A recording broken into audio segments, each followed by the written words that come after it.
Good evening, everyone. For the 5 days FTP on research methodology and analyzing through the SPSS, I would like to welcome our today's speaker, Dr. Suju Joseph, ma'am. She is a professional educator with a PhD in human resource management and a year of teaching experience committed to the founded academic excellence and inspiring the students to reach their potential.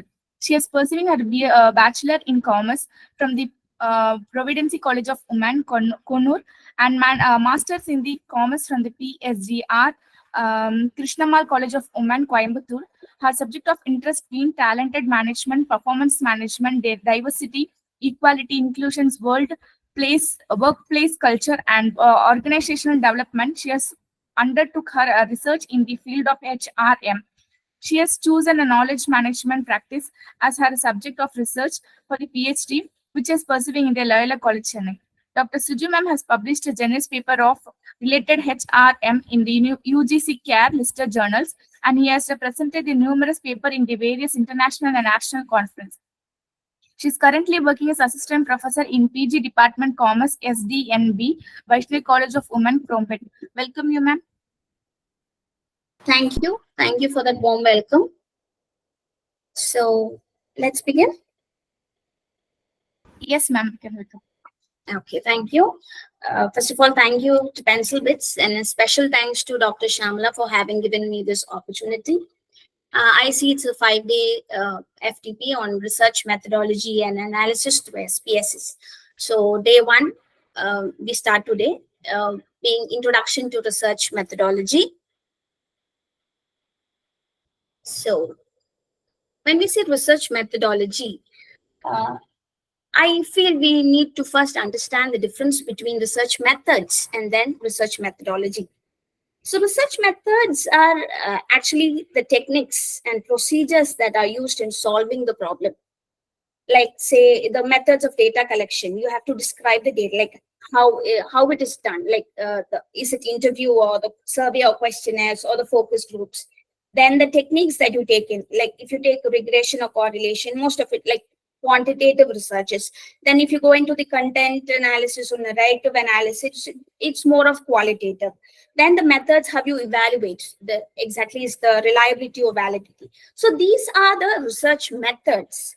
So why the study of research methods? The justification that you give, the logical justification that you give as to why any of the particular methods that was told should be preferred to others is research methodology. So methodology is the how of your research.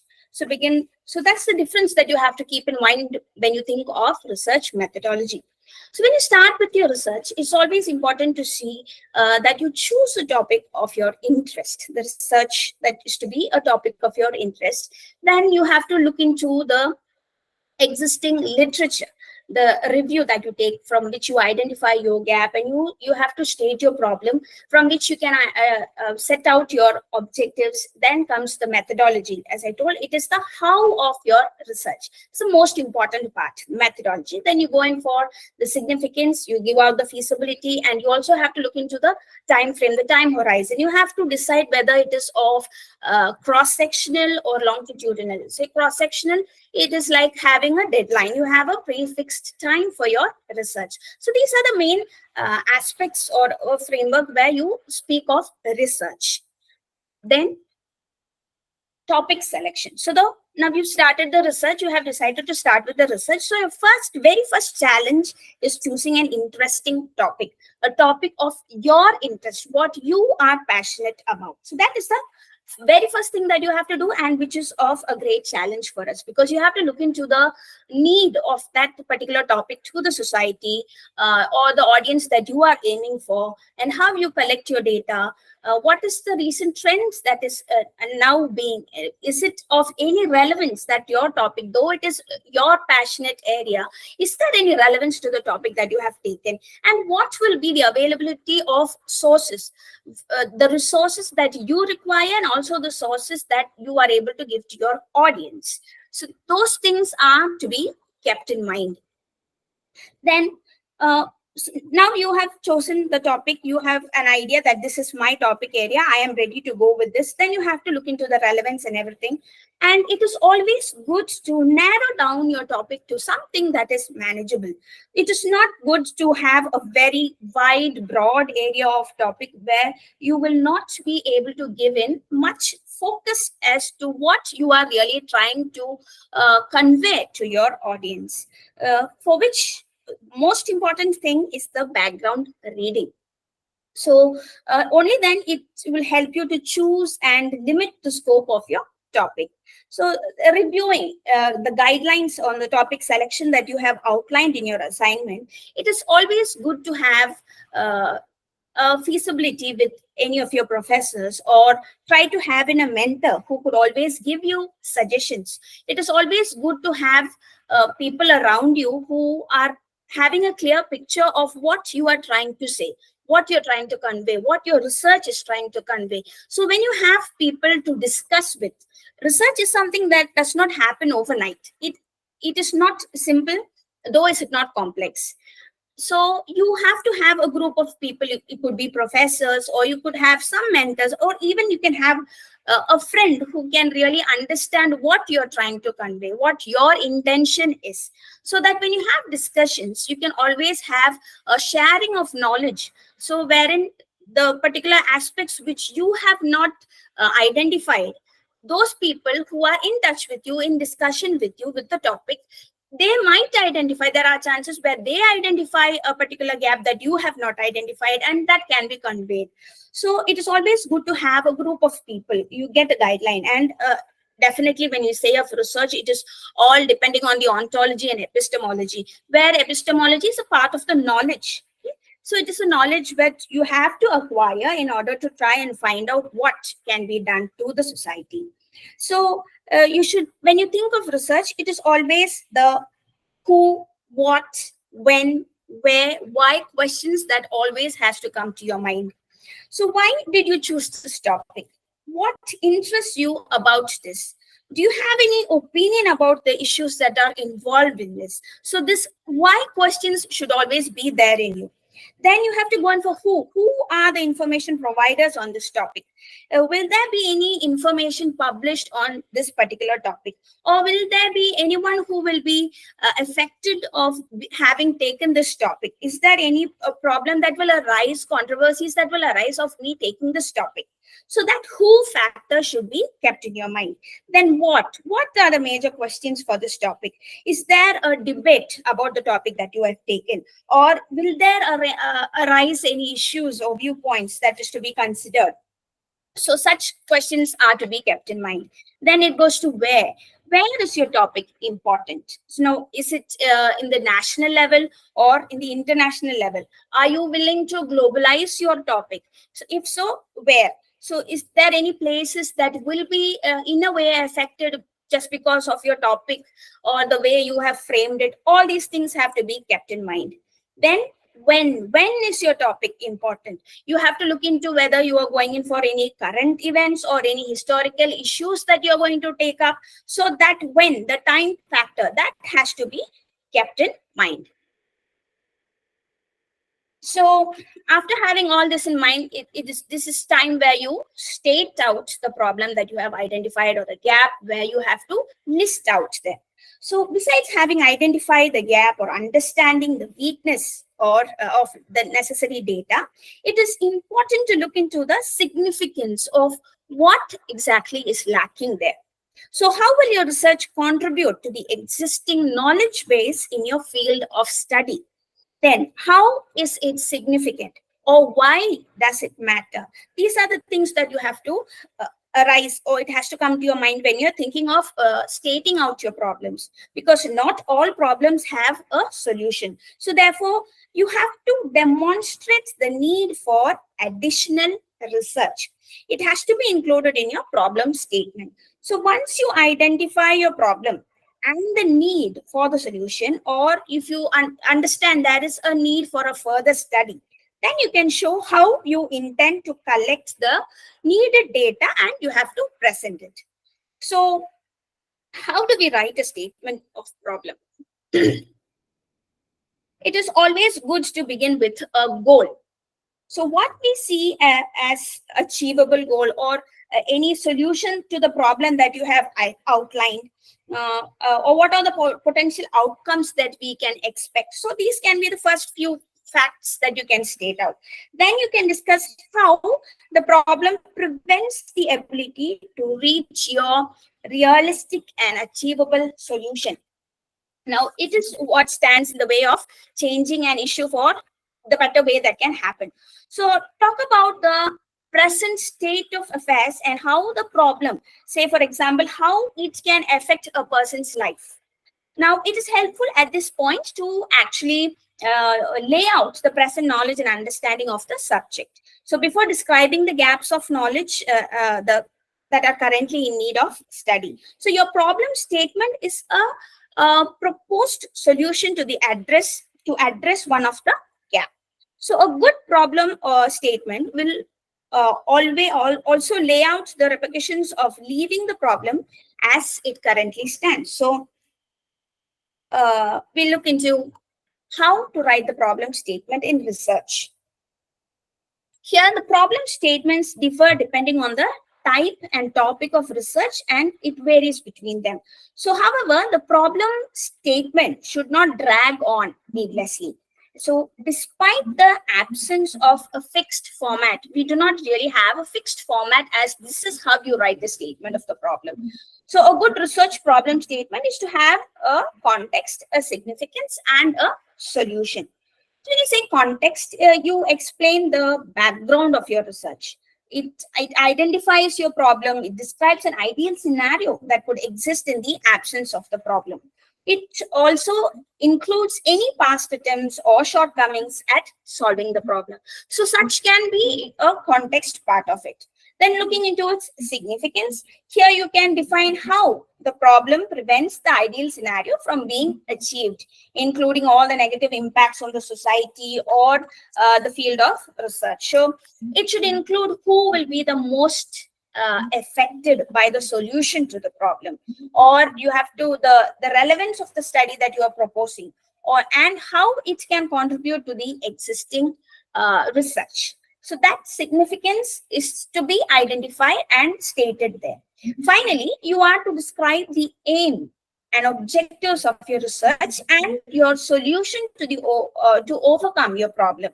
So it need not focus on the perfect solution, but rather on addressing a realistic goal to move closer to the ideal scenario. So you can formulate it like this. You can actually, when you start your problem statement, you can give a clear indication that the problem statement is going to be discussed next, like for which you can start with a sentence like the problems that this study addresses. So when you start writing like that, it gives an information to the readers as what to expect next.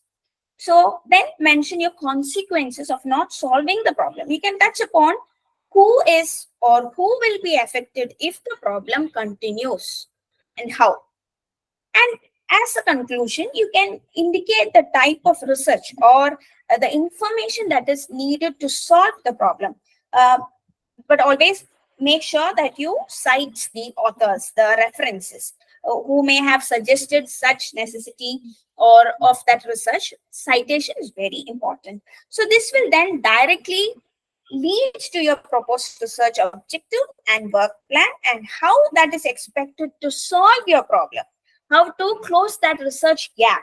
So to write a research problem statement, you should first identify the general area of interest. Here, you can start by identifying the general area that is interesting you. Then you have to define the specific problem. That is, as we already discussed, you have to narrow down the general area of your interest to a specific problem or issue. Then you are to explain the significance of the problem.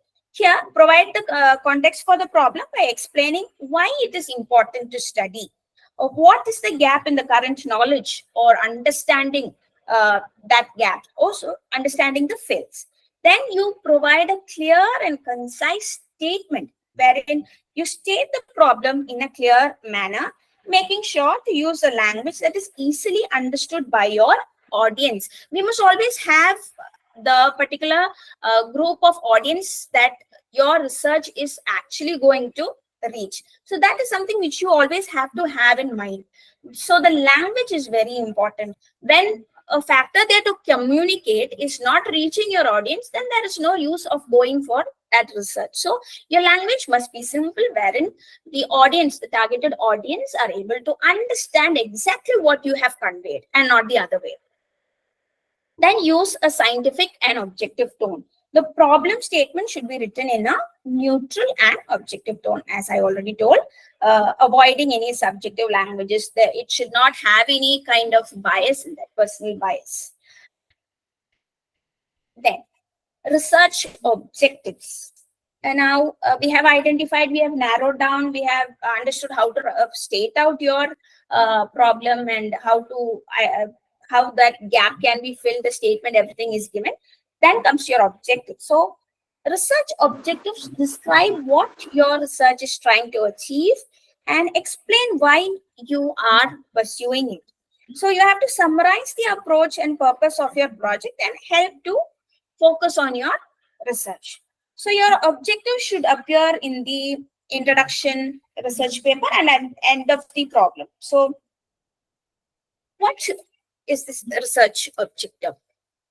Research objective describes what your research project is intended to accomplish. So they should guide every step of the research process, including how you collect your data, how you build your argument, and how you develop your conclusions. So your objectives may evolve slightly as your research progresses, but that should always line up with the research that is carried out and the actual content of your paper. So that is very important when you look into the research objectives. Then what are these research aims? So there is a distinction that you have to understand between this research aims and objectives. Aim is typically, it refers to a broad statement which is indicating the general purpose of your research. Okay? It should appear at the end of the problem statement and before objectives, which means your general purpose of doing this research is your research aim. And objectives is where you have to break down and clarify as to what you are going to seek out from this project. So your research objectives are more specific than your research aim, and because it indicates a particular focus on the approach of the project. So say for research aim, if you say you are trying to examine certain factors to muscle retention in a group of elderly people, you are taking a study as such. You're looking into the muscle retention among the elderly people. So this becomes your aim. That is your aim to take the study.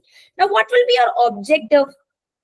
Objective can be broken down. I told you. So you can access the relationship between the sedentary habits of the people and the muscle autotrophy among the participants. This can be one objective, because your main aim is to look into the muscle retention among the elderly people. So one objective becomes you're looking into their habits and the muscle autotrophy of the participants.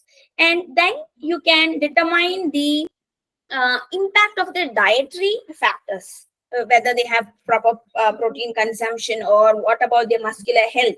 So that will be a second objective. You can look into the dietary factors. That is one factor which also has an effect on the muscles. So that all is considered. And then what will be another factor that depends upon this physical activity? The muscle retention, it's definitely a physical activity, so, which helps in your muscular health.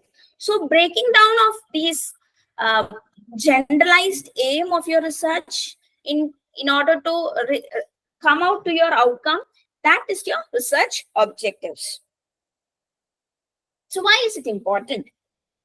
First, you have to establish the scope and depth of your project.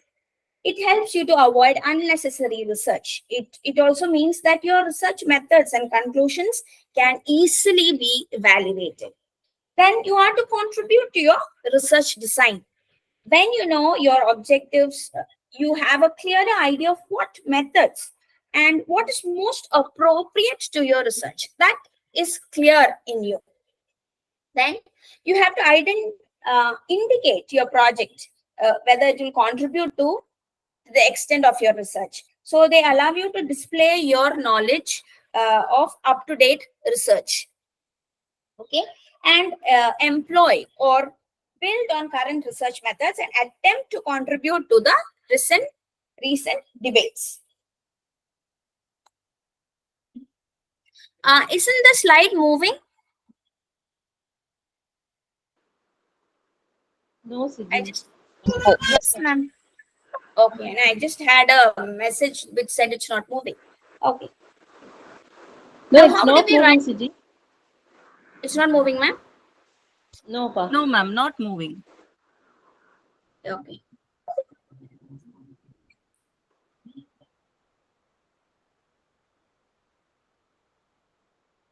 So is the screen in the first page itself? Yes, yes. Okay, Yes. just a moment, ma'am.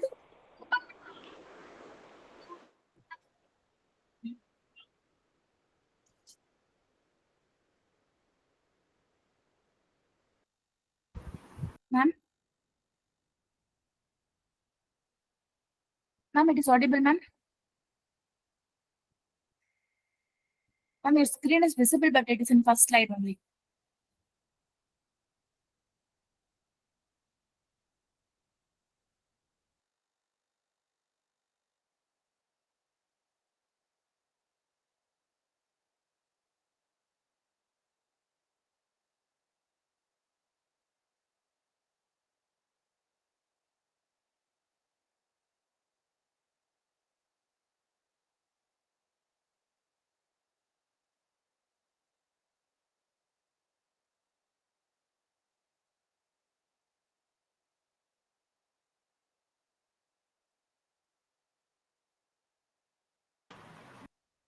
Is there any change now?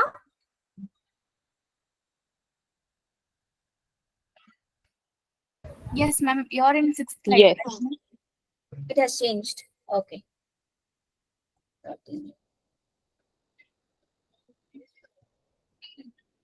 Is it clear why the research objectives are important? Is that the slide? Yes, ma'am. It's the Okay. slide. Oh.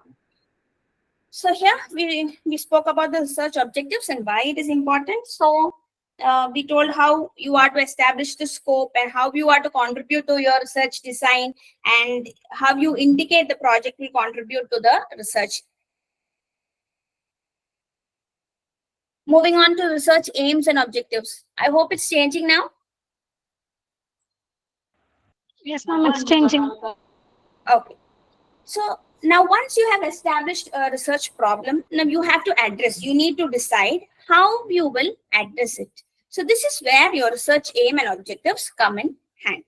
So first you have to decide on the general aim. Your research aim should reflect your research problem and it should be relatively broad.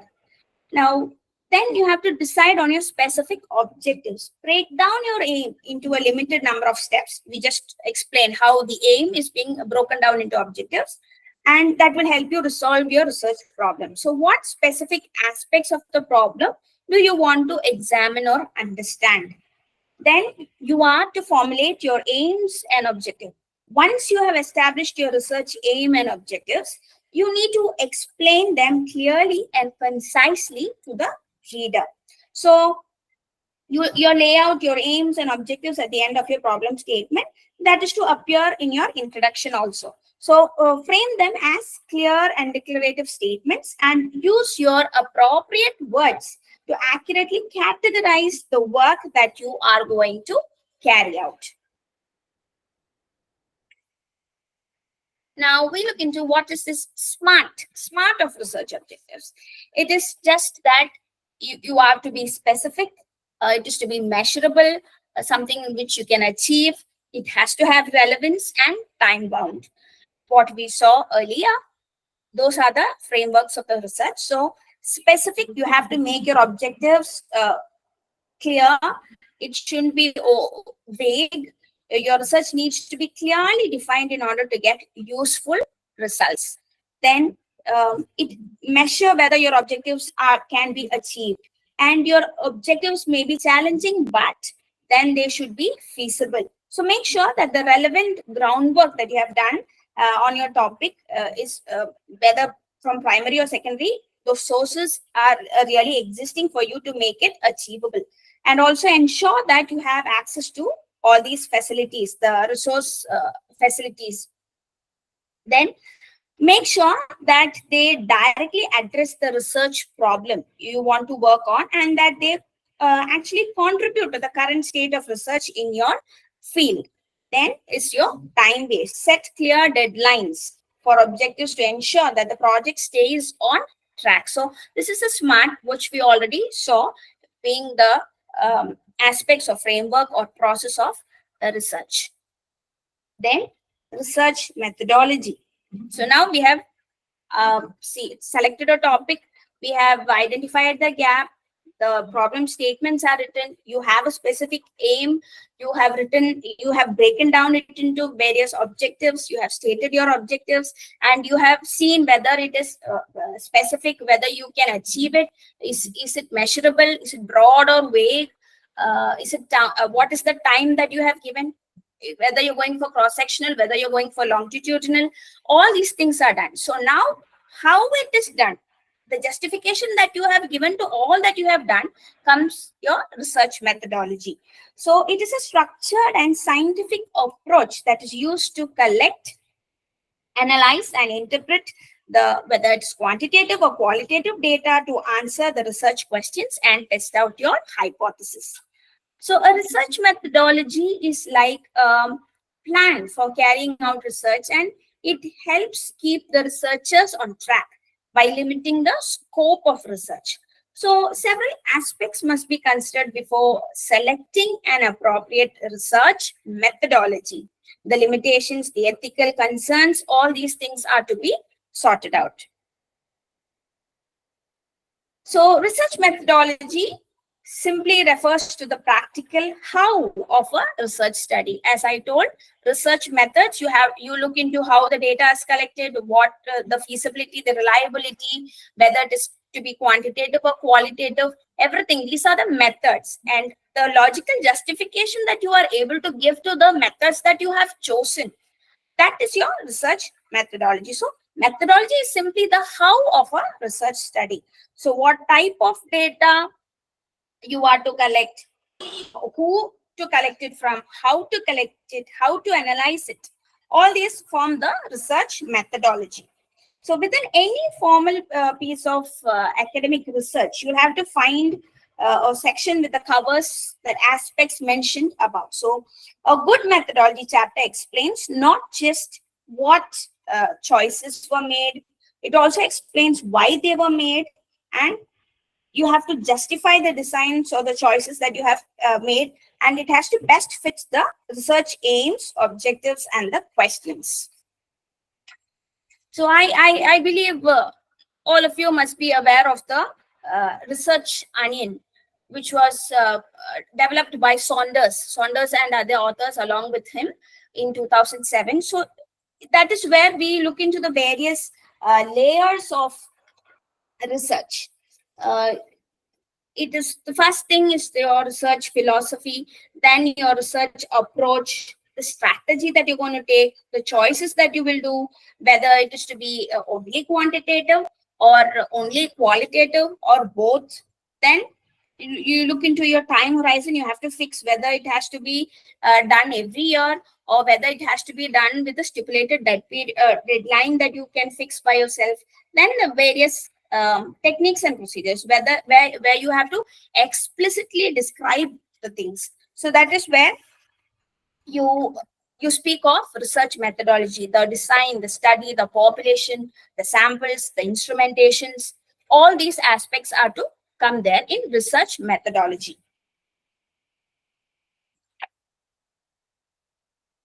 Then why is this research methodology important? Having a good research methodology in place, it has certain advantages. First thing, it helps all the researchers who may want to replicate your research. The explanations will be of great benefit to them. See how you seek for existing literature, how you seek for data from other secondary sources. Likewise, even your study can turn out to be a secondary data to other interested research scholars. So it turns out to be help to others. Then you can easily answer any question about your research if there arises any question later on in later stages as to why such study is being done, or what is the reason that made you do this. So you have specific answers. You can easily answer your research. Then a research methodology provides the framework and guidelines for researchers to clearly define the research questions, the hypothesis, the objectives. Then it helps you to identify the most appropriate research design, the sampling technique, the data collection, and the analysis method. Also, a sound research methodology it helps to ensure that the findings are valid and reliable, and the most important thing that you have to keep in mind or consider is that it is free from all the bias and errors. It also helps ensure that the ethical guidelines are followed while conducting your research. Then, a good research methodology helps you in planning out the research very efficiently and ensuring an optimum usage of the time and resources that are available.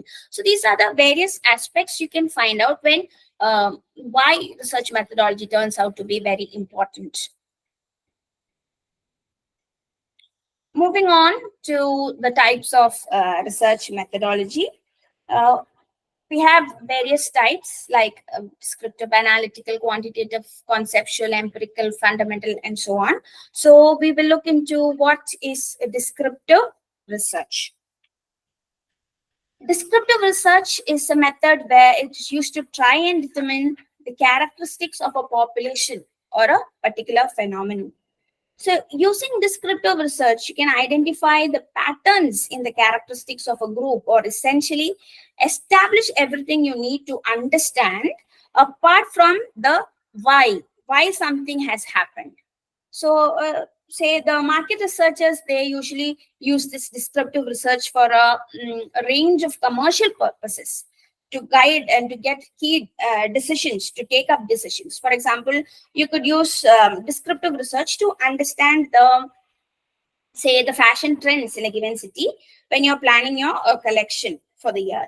So using descriptive research, you can conduct in-depth analysis on the demographic makeup of your targeted area and use the data analysis in order to establish the buying patterns. So conducting a descriptive research wouldn't, however, tell you why the shoppers are buying a particular type of a brand of a particular fashion item.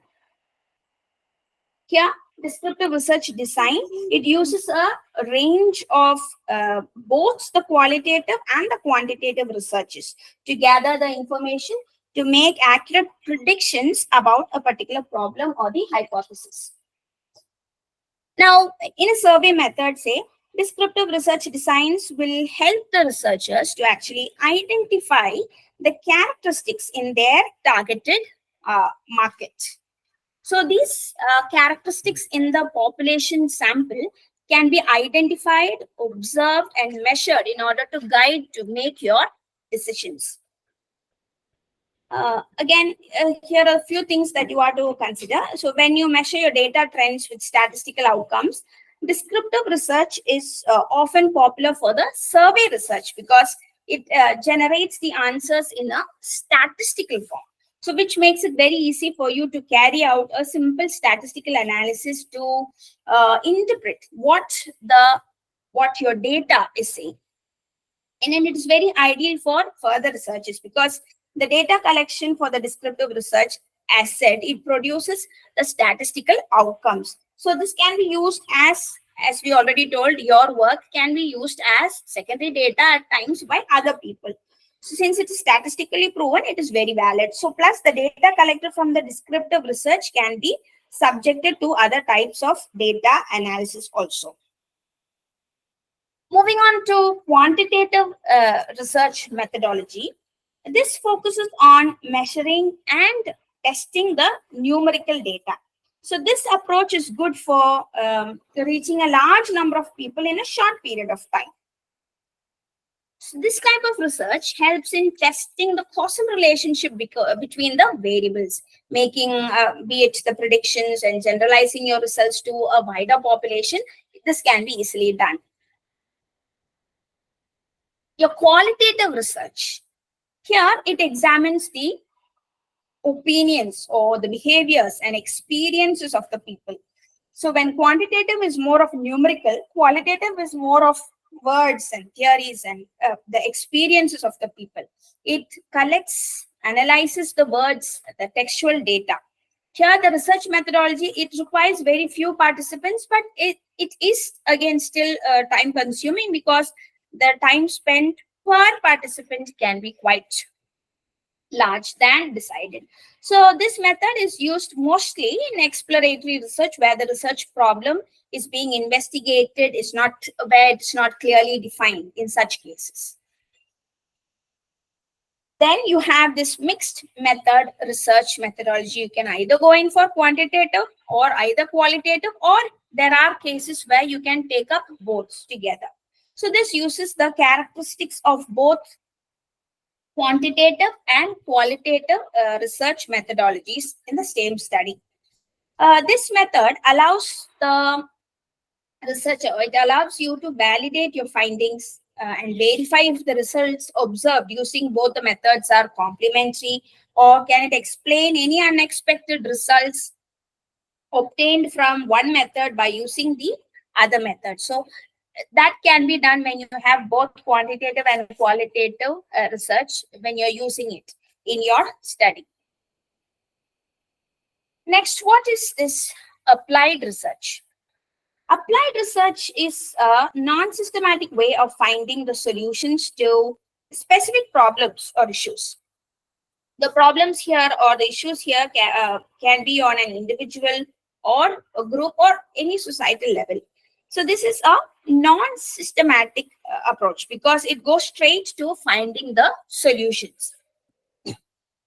And these are often called scientific process because it uses the available scientific tools and then it puts them to use to find out the answer.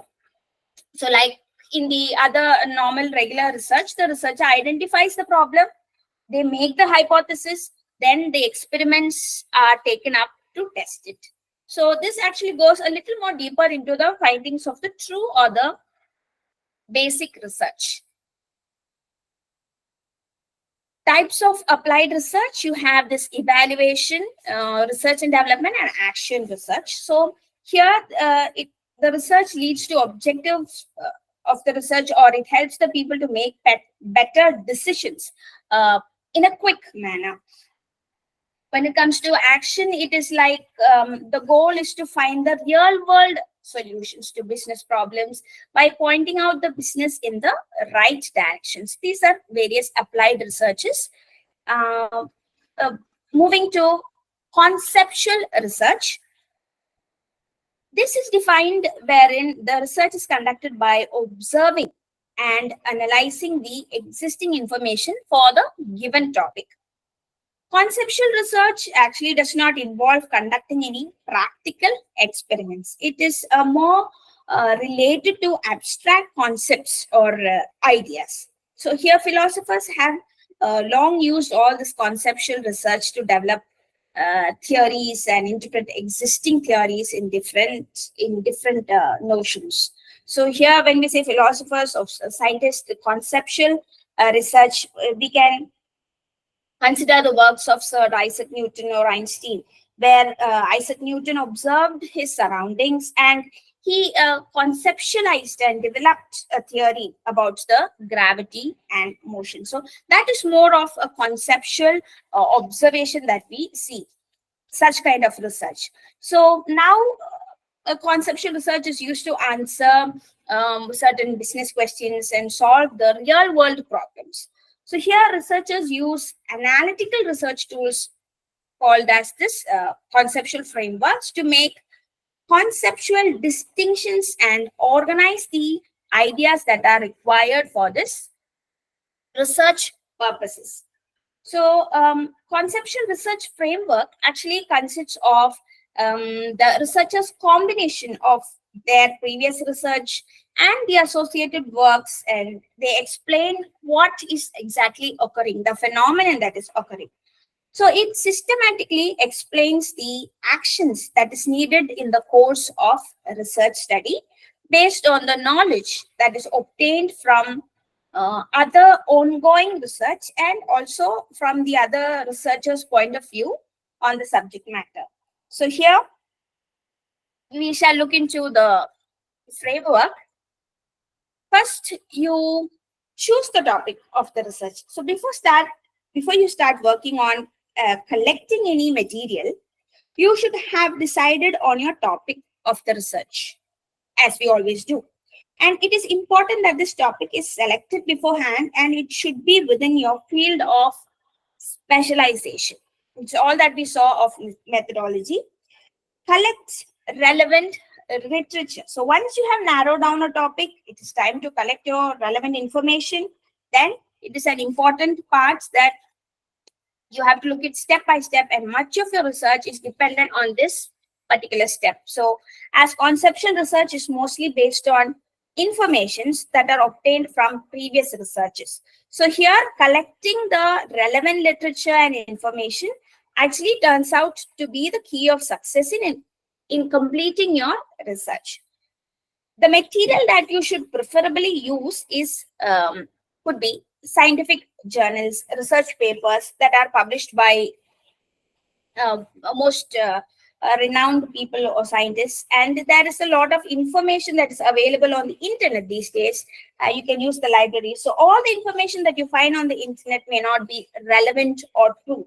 So it is very important to look into the information and verify it and make sure it is of true facts. When you are going to quantify your aspects, you have to see that the data that you have chosen or received is true or authentic in nature.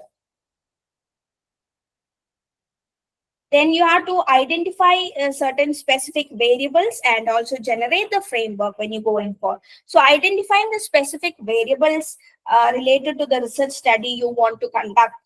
These variables can give new scope and help you identify how these can be related to your research design. When you're collecting your literature, you are to understand that, say, you are looking into aggressively, you are looking into the occurrence of cancer. Say you're taking a study where you're looking into the occurrence of cancer among women. So here, there can be two variables that are concentrating on this. It is women and your cancer. So when you're collecting literature, you are to understand that the spread of cancer is more aggressive in women who are beyond 40 years of age. You understand that it is beyond 40 years of age that mostly women get cancer. So from the existing literature, you are identifying something like that. So here now another variable has occurred, that is the age. So that becomes a relevant variable that can affect the end result of your research. So you generate your framework. So you start building the required framework using the mix of variables that you have now found with the scientific articles and the relevant materials that you have obtained. So the research problem statement here in your research becomes the framework. So your attempt to start answering the question becomes the basis of your research study. And here the study is carried out to reduce the knowledge gap and make it available and make it more relevant and give a correct information. So that is what is happening when you look into exactly the research framework. Then you have this fundamental research, which is also known as basic research or pure research. This does not usually generate the findings that have immediate applications in a practical level. Fundamental research is something which is driven by curiosity, or the desire to expand your knowledge in some specific area. So this type of research makes a specific contribution to the academic body of knowledge in the research area. So here in fundamental studies, it tries to make generalizations about the phenomenon or the philosophy of this type of studies. It can be explained as where you are gathering the knowledge for the sake of knowledge. So fundamental research is mainly they aim to answer the question of why, what, or how, and they tend to kind of contribute fundamental knowledge in that research area. So unlike applied research, this aims to solve specific problems. Thus, findings of the applied research has immediate practical implications than these.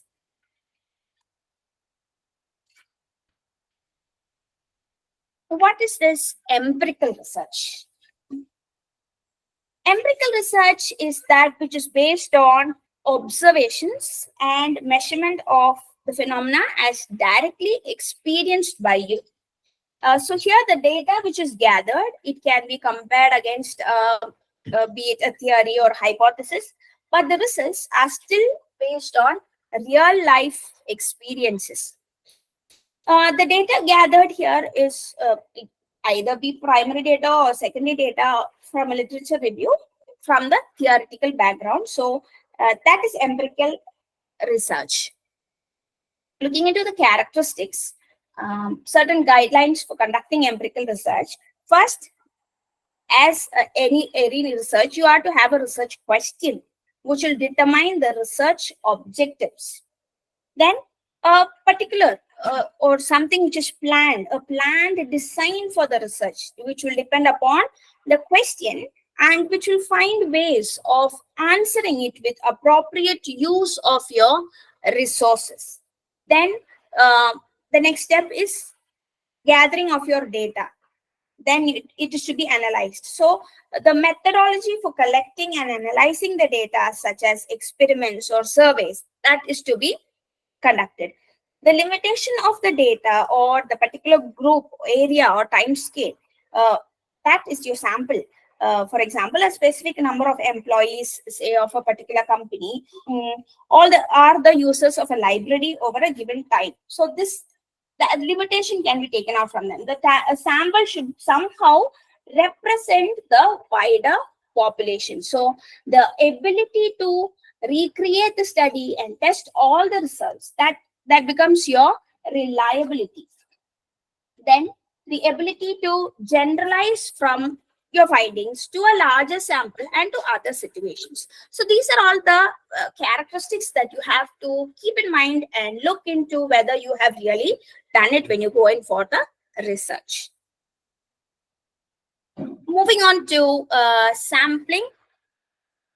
So sampling is the process of a systematic selection of elements from a population. So when you take entire cake and you just take a slice of it to understand what is the taste or flavor of that cake. So that is sampling. Taking a slice of it is the sample. So sampling is the process of where systematic selection of elements from a population of interest, so that by studying that sample, you can fairly generalize the results about the population. So what is this sampling strategy? So sampling is about deciding who or where you're going to collect your data from. Why does this matter? Because generally, it is not possible to collect data from every single person in your group of interest. That is your population. It is not possible for us to seek content from the entire population. So you have to take in a slice of it to understand what can be done. So that is the sample. So you'll need to engage a smaller portion of that group, and that is accessible and manageable. So that portion becomes your sample.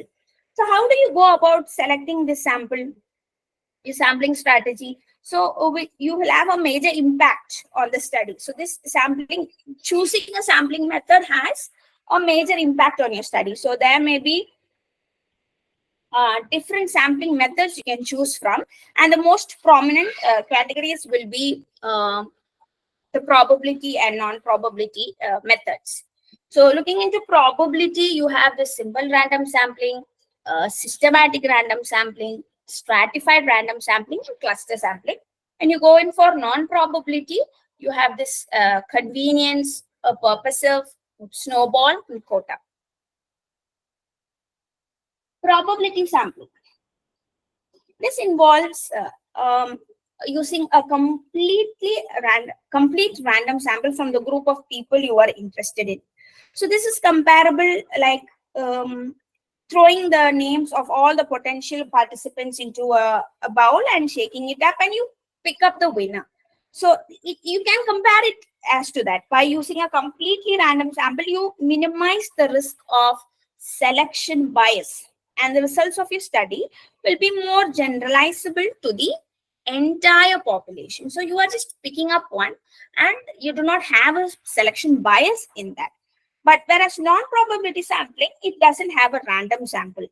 For example, you might involve into a say you are accepting a convenient sample, which means you interview or survey people that you have access to. That is only according to your availability or feasibility of the audience or the respondents, you are gathering information, rather than a true random sample where all of them do not have a chance of being a part of it.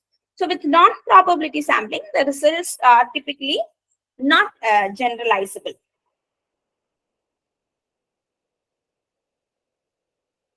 Now, sampling is an important part of the research methodology, and it involves selecting a representative sample of the population to conduct your study, make statistical inferences, and estimate the characteristics of the whole population based on the inferences.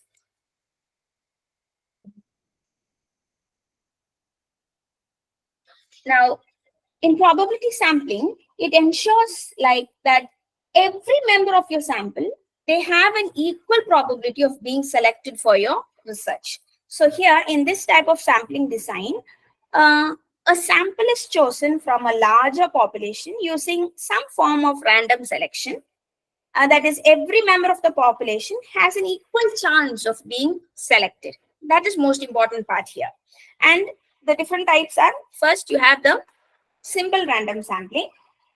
So here you may choose your sample with a random number generator or by so here it allows you to draw a generalized conclusion about the whole population based on the data that is provided from the sample.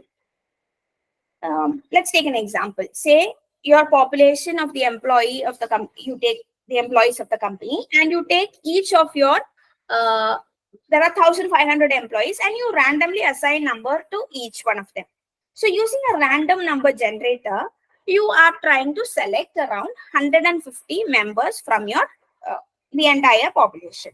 So this involves selecting the individuals or the items randomly from the entire population, and you are to ensure that each has an equal chance of being chosen. That is to be ensured. So that becomes unbiased and representative. So here in simple random, every single member is chosen randomly. Whereas when you go into the systematic sampling, here it is similar to the simple random sampling, but systematic sampling is even more easier to conduct. Here, each individual in the desired population, they are assigned with a number. So instead of randomly generating numbers, the participants are chosen at regular intervals. So it is important that there is no hidden patterns in the list that you are to take the sample of. So systematic here in the sense the sample members, they are chosen at regular intervals. Now they require selecting you have a starting point for the sample and the size determination. So at repeated or regular intervals. This type of sampling method has a predefined range. Hence, it is less time consuming. Say, for example, if your research population is comprised of the employees of the company, as taken for before the example, and you generate a list of all their names. So it is important to ensure that the list is not in any kind of order. So if the list is by, say, department or team wise or seniority, so you are at the risk to have to take individuals from certain departments or seniority levels. So once your list is randomized, say you choose a number, say 8, for example. So from that point onwards, from there you are to select every 10th employee. So it will go like from you chose 8. So the next 10 will be 18, then 28 and 38. So that is how you group up. That is systematic sampling. Stratified sampling. Here in stratified random sampling, you are to divide a population into small subgroups, and that is called strata. So the strata is based on the shared attributes of the individuals. Say like you take income or their qualification or their age, something like that. You are looking into a shared attribute of that group, and this is used when you believe that these similarities will actually indicate additional similarities to resonate your broader population. So here actually you are to divide the population into small groups and see that you don't overlap but represent the entire population. So while sampling, these groups can be organized and then a sample can be drawn from each group separately. Again, going back to the company, say you have around say 900 male employees and 600 female. So you want a sample to represent the gender balance in your company. So you are to sort out two stratas, that's two groups based on the gender. So you using this random sampling in each group, you are to select around 90 men and 60 women to make it a sample of 150 people. So that is more of stratified sampling. Then cluster. In cluster, your population, usually cluster is taken when you have a wider range of population where it is not easy for you to reach out to all. So then your population will be divided into subgroups. So they have similar characteristics as to the whole population. So instead of selecting an individual, you randomly select the entire subgroup for your sample. So you take the entire cluster. You have divided them into clusters and you take the entire cluster. So here the population is divided into clusters based on certain parameters. It could be demographical parameters like your say gender or age, location. Likewise, you make them a cluster. So here there is a higher probability of error because there could be difference between the clusters. You cannot guarantee that the sample you chose or use is truly representative of the entire population that you are studying. So such an error can happen there. So again, when you take, say, we told there are 1,500 employees in your company. Now, what if they are being spread out into, say, various other offices close to the same number of the employees in each office? So here you use the cluster sampling to choose the employees of, say, around 4 to 5 office. So that is taken as a sample. That is cluster sampling. Moving on to the non-probability sampling. Here, if non-probability samples, the criteria for selection are not random. It is understood. So the chances of being included in the sample is not equal as in random sampling. So while though it is easy and less expensive to perform this non-probability sampling, you have a higher risk of this sampling bias that would happen when you go in for non-probability sampling and when you're going to infer about the full population. So non-probability sampling is most often used in kind of qualitative researches where the goal is only to develop or understand the people, the population, small or underrepresented populations. So there you can go in for convenience sampling. So in this is one such sampling where it consists of individuals who are most accessible to the researcher. Rather than looking into the chance of each and every individual being a part of it or going in for a random application, you are just looking into your convenience. Who will be ready to give you information? So that accessibility is C. Convenience is C. So the sample consists of all the individuals who are most accessible to you. And it may be easy to collect the initial information, but it is not easy to generalize that to the entire targeted population that you have considered.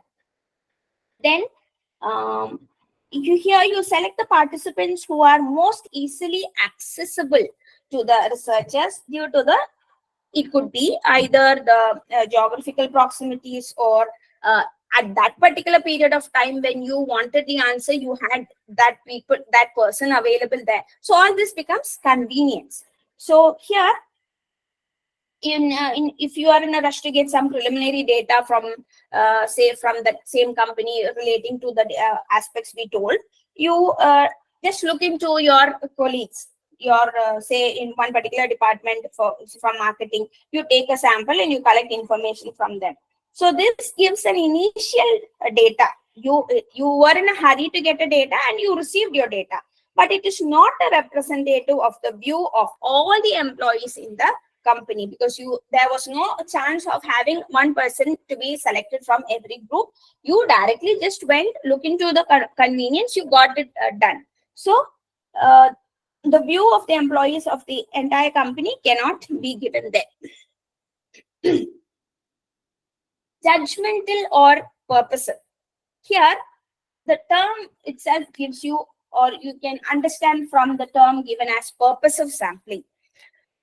This is a non-probability sampling where you choose your sample that you believe will be of the most useful one in reaching your research objectives. So judgmental sampling is frequently used in qualitative research where statistical inferences are not that necessary, or if your population is quite small. Here, to be effective, the sample must be clear inclusion and exclusion criteria for purposes. So the participants are selected at the researcher's discretion. It is according to the researcher. So they consider the purpose of the study and understand the target audience. So you say you're performing in your company and you explore the experience of the employees. Say you are considering the people with disabilities. So you choose the employees with the support needs of your sample to access their experience and the needs in their organization. So that becomes your purposive sampling. Snowball sampling. Here, this is used when the population is very difficult to access.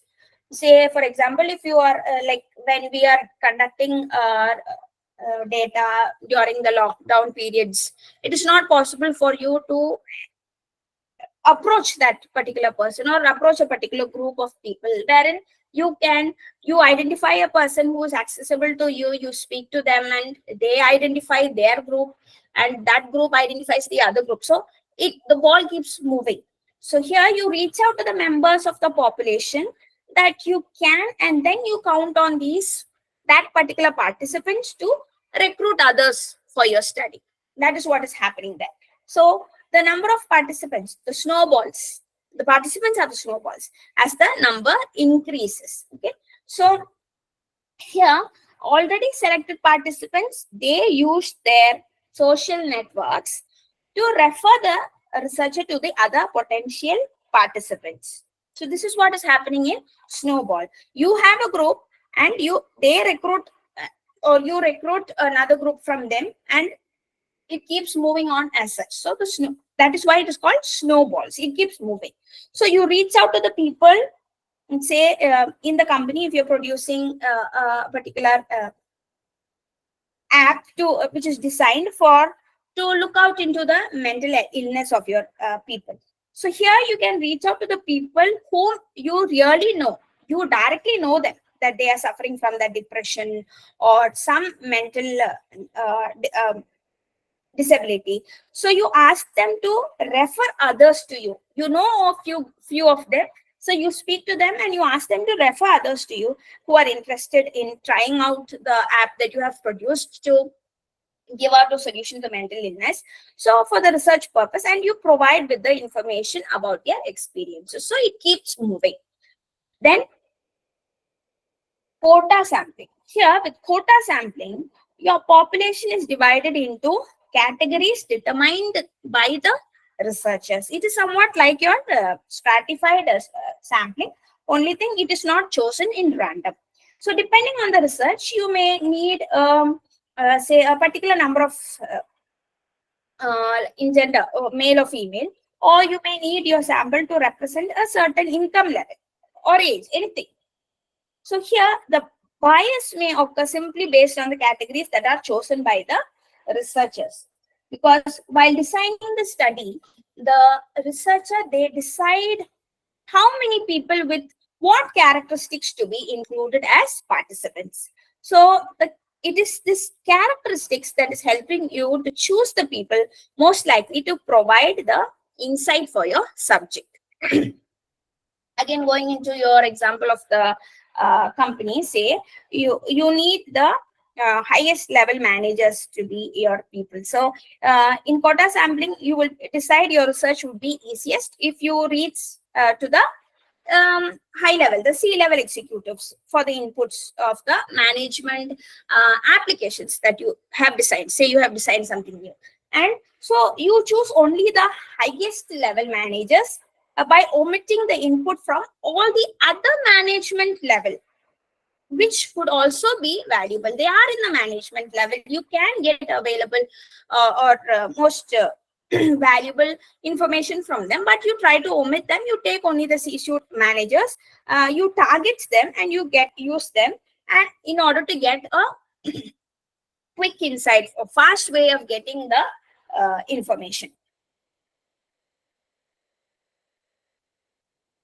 So here we always speak of this variables. In our research, we always come across variables.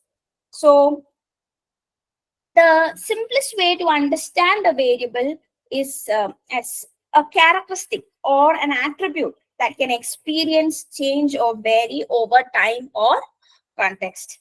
That is, for example, say we are taking a medication. Okay, so the dosage of a particular medicine could be classified as the variable, the dosage. Okay, so because the dosage may vary, it could be higher or lower. So now you take age or gender, it could be considered among the demographic variables because every person varies in these aspects. So with this research, especially when you take scientific research, these variables form the foundation of the studies, as researchers are often interested in how one variable impacts another and the relationship between different variables. Say how someone's age is impacting their sleep quality, or how the teaching methods can have an impact on the learning outcomes. Or you can even take how now most of the people are very concerned about their health and diet. So how this diet impacts your weight, whether it is weight gain or weight loss, such things can be seen. So variables are often used to explain the relationship between different elements and phenomena. Say in scientific studies, especially when it is an experimental study, the objective here is often understand the causal relationship. That is the cause and effect between the variables. That is most important in the relationship. So it can be a little intimidating for the new research because there are wide varieties of variables, but and there are multiple labels for the same thing. But most importantly, as a foundation to variables, we look into namely this independent, dependent, and control variables. What is this independent variable? Uh, the independent variable is the cause. To put it in simple, it is a cause in the relationship between the two variables. In other words, when the independent variable changes, it has an impact on the other variable. So when we told about the dosage of the medicine, sometimes when you give higher dosage than required, it definitely has a negative impact on your health or your condition. The increasing the dosage of the medicine could result either in a worse health outcome, or it can give you a relief also. Or now the diet, we come to the diet. It could result in weight loss or weight gain, because it is useful to know that independent variables can go by a few different names, including like say explanatory variables or predictor variables. Here the most important takeaway is that the independent variables are assumed to be the cause, and in any cause effect relationship. So as you can imagine, um, these types of variables are of major interest to the researchers, as many studies actually seek to understand the causal factors behind the phenomenon. So that is independent variable, it has impact. What is dependent variable then? So while the independent variable is the cause, then your dependent variable becomes your effect or affected variable. Say you are looking into um, your performance based on your knowledge management practices. Say you assume that it is the knowledge management practices that you follow or has an impact on the performance that you are carrying out.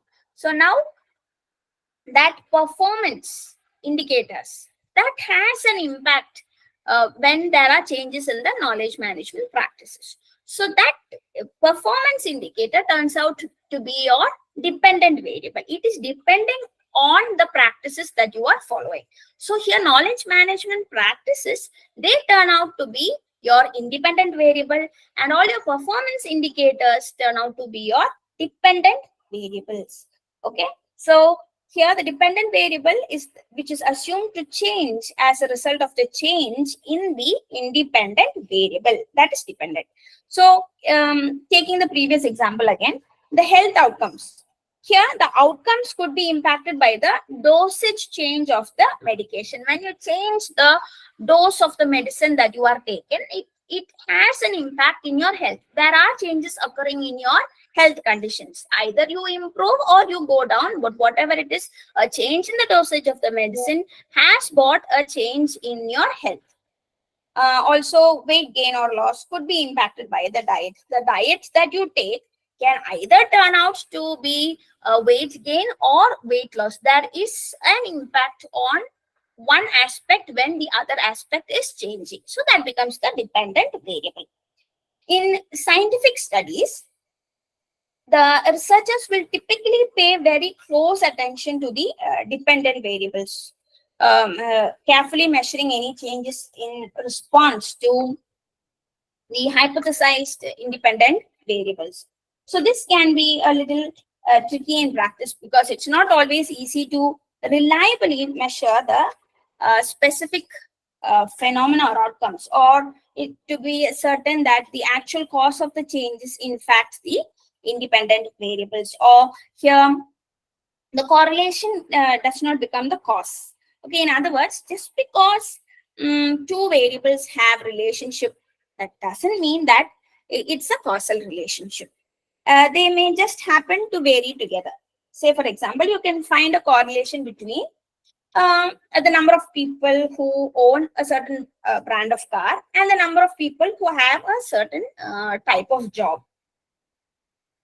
Just because the number of people who own that brand of car and the number of people who have that type of job is correlated, you cannot say, or it doesn't mean that having that particular brand of car is causing someone to have a particular type of job or vice versa. The correlation could also be caused by another factor, say income, or say the age group. Maybe youngsters of that group are preferring more of that brand of car, or maybe high income level people are going in for such brand of car. So there are other causes that can come in that way, which could affect both the car ownership and the job type.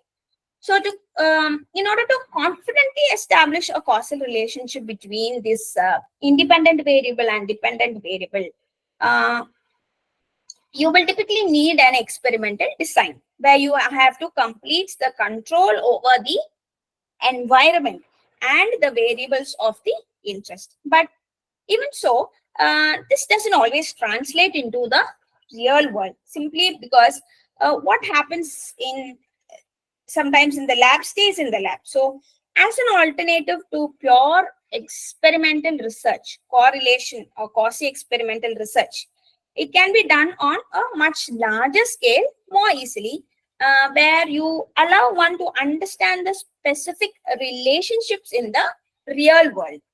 So, these types of studies can assume some causality because independent and dependent variables, but it is not always clear. So, if you go in this way, so you need to be cautious in terms of how you describe the impact and causality between the variables, and you are to be sure to acknowledge if there are any limitations that you can find in your own research. So we have seen the independent variables and dependent variables. That is one other thing, that is this control variable. In an experimental design, a control variable is the variable that is intentionally held constant. It is intentionally done. It is kept constant to ensure that it doesn't have an influence on the other variable. That is, the variable remains unchanged throughout the course of study. Okay? A variable that is not allowed to change. So, as we mentioned earlier, one of the major challenge in identifying and measuring this causal relationship is that it is it is actually difficult to isolate the impact of the variables. Okay, so other than the independent variable, so there is always a risk that the factors beyond the ones you are specifically looking at might be impacting the results of your study. So, to minimize the risk of this, the researchers are to attempt or to hold other variables constant, and these factors will be then considered as the constant variable. Say for the example which is shown here, like temperature, the time, the lights, the stress, the noise, or the distractions that which is shown here could be specific variables needed to control the will, or it may vary tremendously depending on the research project at hand. So you can never say that there is a general list of control variables that you are to consult with. It changes. So as a researcher, you will need to think carefully about all the factors that could vary within your research context. Okay, and you have to consider how you will go about controlling them. It is your duty. You have to look into the factors which can be controlled. So a good starting point is to look at the previous study.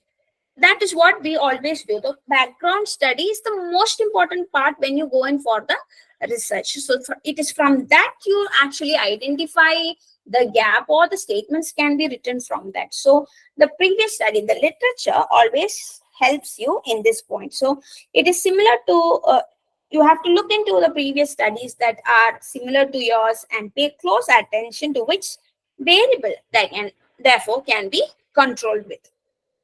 So you won't always be able to control every possible variables, and in many cases you'll just have to acknowledge their potential impact and account for them in the conclusions you draw.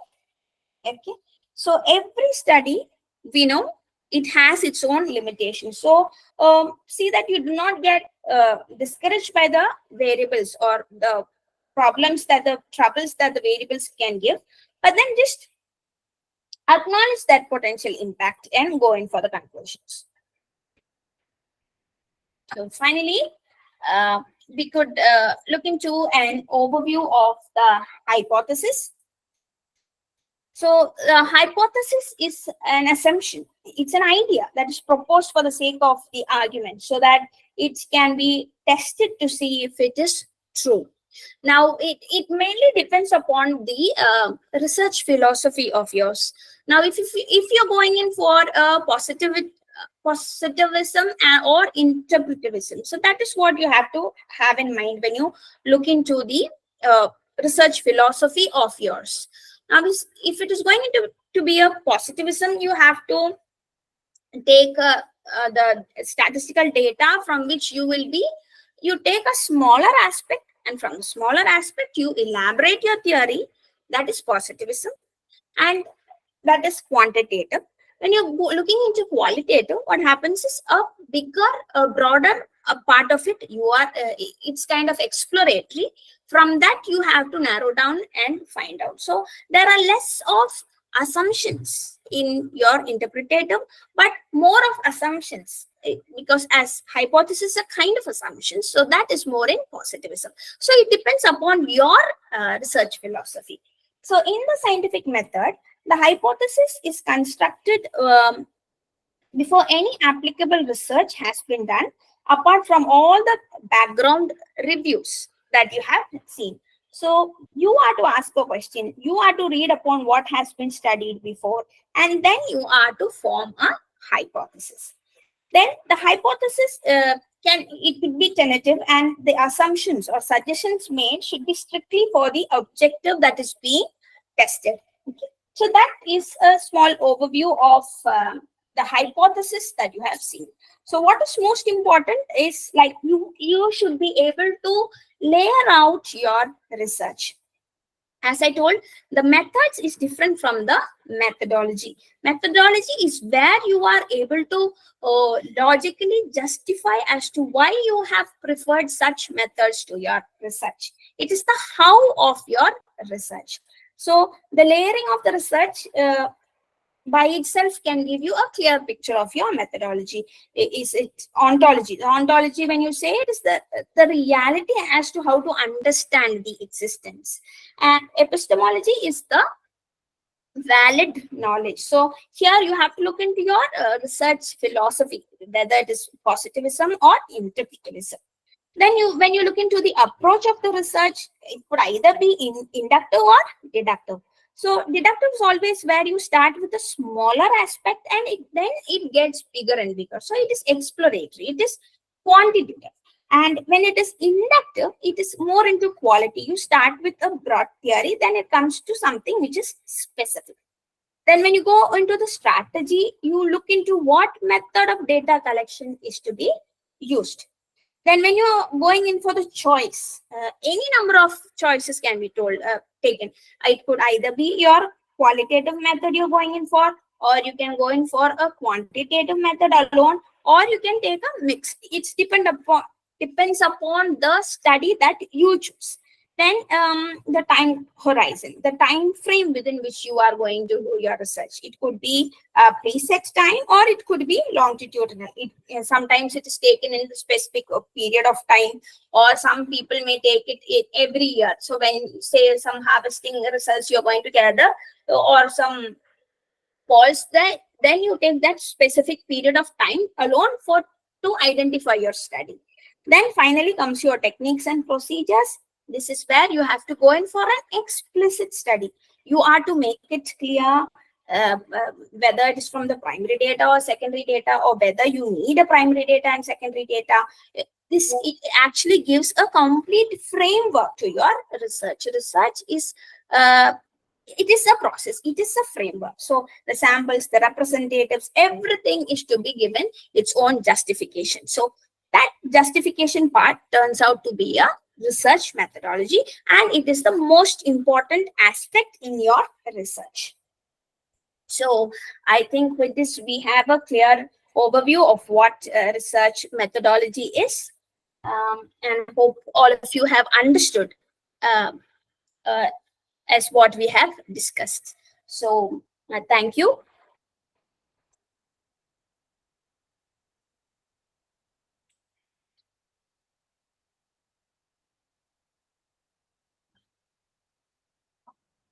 The organizers.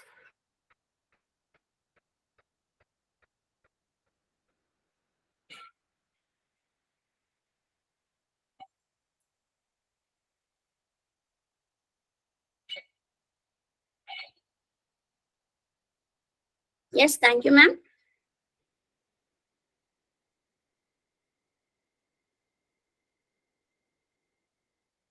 Ma'am, are you there?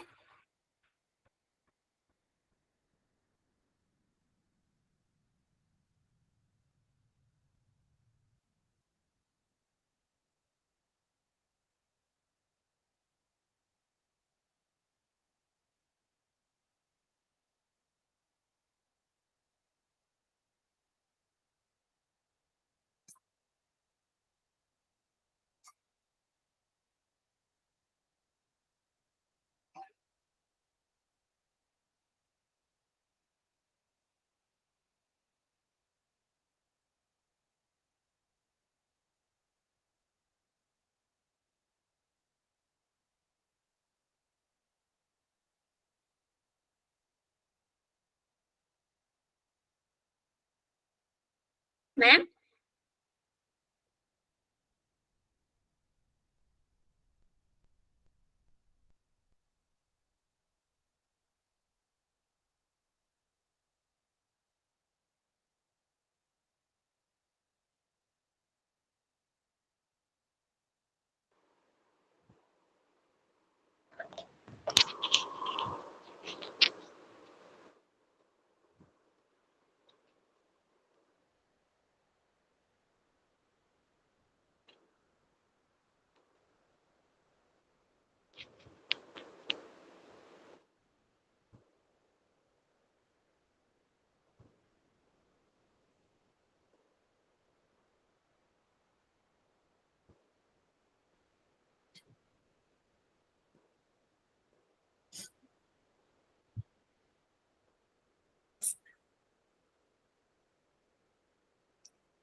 The organizers, are you there?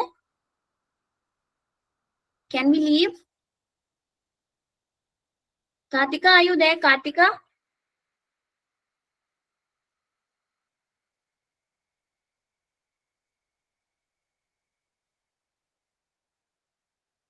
I think the organizers have left first.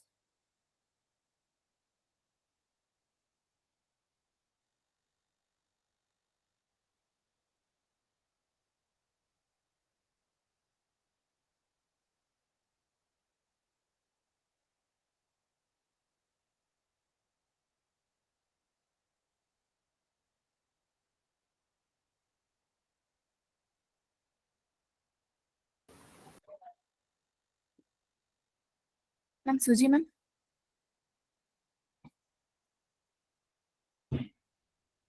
Ma'am, it is audible. Yes, Yes, yes, yes. it's audible.